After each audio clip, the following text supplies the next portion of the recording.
Well, as millions of Americans tomorrow will be thinking of whether or not they will be taking their children and family members to the movie theaters as the interview is due to be launched, there is a question now as to whether the fear of cyber war has been really enough to prepare a lot of countries in the world for attacks, because the cyber warfare apparently didn't actually occurred just in this year, 2014, but it had started all the way in 2009. So today we're going to take a look at the timeline of the various big major actions that had taken place in the world with various attacks starting from 2009 January. This was where the Israeli internet infrastructure was attacked by a so-called former Soviet group that was instated by perhaps what has been alleged to be the Hamas group. Later on, in January 2010, there was the Chinese search engine Baidu disruption. Now, this disruption was allegedly done by the Iranian cyber army, a political group that wanted attention. But of course, nobody really knew a lot about the issues at the time, so it was apparent that it continued on with June 10th or 2010 being in the limelight here as Stuxnet, a computer worm ruins the Iranian nuclear infrastructure. But what was so interesting about this was that it sent a clear message that it was something that people may have not understood enough, and this was where in 2011 July 24,000 files from the U.S. Department of Defense were stolen, and that is when millions of documents went worldwide, and it really sparked the question as to how safe were government documents and whether various governments were ready for such attacks. So if you take a look at the various actions that have taken place here following that, what was very interesting is that in October 2012, there was a worldwide cyber attack dubbed the Red October virus. And it's not only for any government that was impacted, but for all millions of computer users worldwide, as it was discovered that it had been already in operation since the year 2007.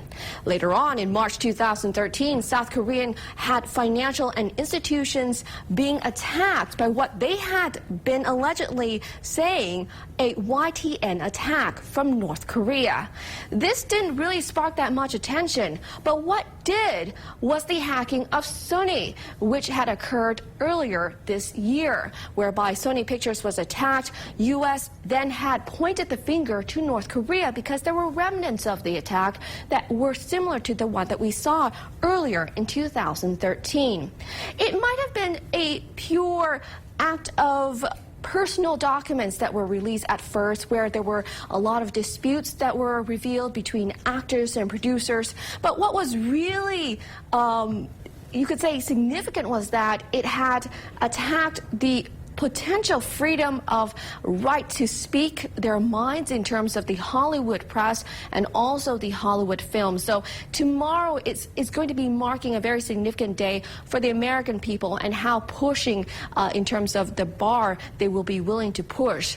On the other hand, we of course saw the North Korean internet network being attacked in December earlier a few days ago because, well, I can't say because, I can't point the finger, but you had President Barack Obama saying that they will be doing anything or whatever it took to perpetrate those who were guilty in the hacking of Sony Pictures. Well, here at Now 26, we posed the question as to what will be in terms of security in the cyberspace for the Thai government. In fact, the Thai government web pages have been hacked in the past year with various political fluctuations. Earlier, one of our editors, Kun Vichitchaithong, spoke with a very popular and very well-known cyberspace expert here, Kun Pinyahom Aneg, the founder and the president of ACIS, and here's what he had to say. How serious is the cyber attack now? I mean, globally. From the World Economic Forum report, and they report that the top 10 trend of the world, the cyber attack is the number fourth trend. And number one may be a terrorist or Islamic State or something like that. But number 4 is mean it's serious because it top 10. Number 4, the cyber attack around the world. Why it's so serious? Formerly in the past, the hacker is just a normal people. Hacktivism. People want to show their strength and hack for money. Cybercrime, but now it changed the threat landscape. What changed into the cyber warfare, cyber espionage, and it's supported by the government, and that's why it's big thing. If you read the news about the worm attack, malware attack in Iranian nuclear plant called Stuxnet, it's the first time that the virus in the USB drive can attack the nuclear plant. Got a problem with the uranium enrichment. And the first time of the world that it happened year 2010. And until now, many of the government in many countries, they try to start their own cyber operation unit. And they have two objectives, defense and offense. It should be that no one can protect himself from the cyber attack. Yeah, from the many of the research over the past few years, we found that there is no 100% cyber security defense. And the trend now is called cyber resilience. And you need to be ready to be secure. If you ask me, are we secure? It's a wrong question. You should ask, are we ready? Are we ready? To be hacked? Resilient? Are we resilient, and how can we survive after the attack? How can we minimize the impact? How can we continue our business? And that's why we need to talk about 3 controls: protective control, detective control, and corrective control. For many books that I studied for 10 years, they said protective. Protection is the best, right? Protect before it happens. But now we need to throw away all the books. So how? Cannot 100%. We need to focus on detect as fast as possible and respond responsive quickly as possible to, let's say in the Sony picture case, if they respond quickly, they can limit their impact, limit the file that leak into the hackers.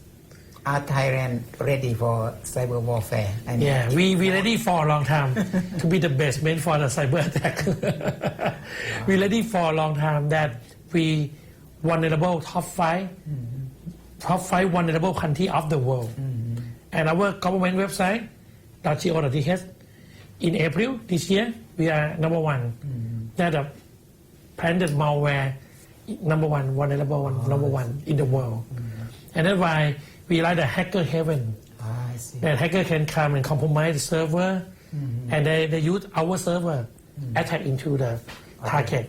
And that's why Bloomberg said the source of the IP address that attack to the Sony pictures is one of the 5-star hotel in Thailand. Thailand, do we have adequate expert or personnel who has specialized in cyber security? I think we have the people that certify the certification called CISSP. I think the world best certification about the professional in cybersecurity. We have only 200 persons from the 67 million people in Thailand, right? And we lack of the cybersecurity professional. And as I run the company over 10 years, I train people over 10,000 or 20,000 people about cybersecurity knowledge, but very few people can certify the security certification. And I think still have many opportunity to increase the number of the cybersecurity professionals in Thailand. I think at least we need to have 2,000, 3,000 at least. And that's why now we not enough human resource to protect our intellectual property or our asset in Thailand. Well, as we end the year 2014, that will definitely be a very big issue for the Thai government, whether it's new or old, on how to protect the cybersecurity here in Thailand. Anyways, that's it for our program. I hope you got something from it. And if you want to know more, you can always find me on Twitter at @Tao._now26. As for now, a very happy Christmas Eve. That's right. And we'll see you tomorrow as always on Christmas Day. Sawasdee ka.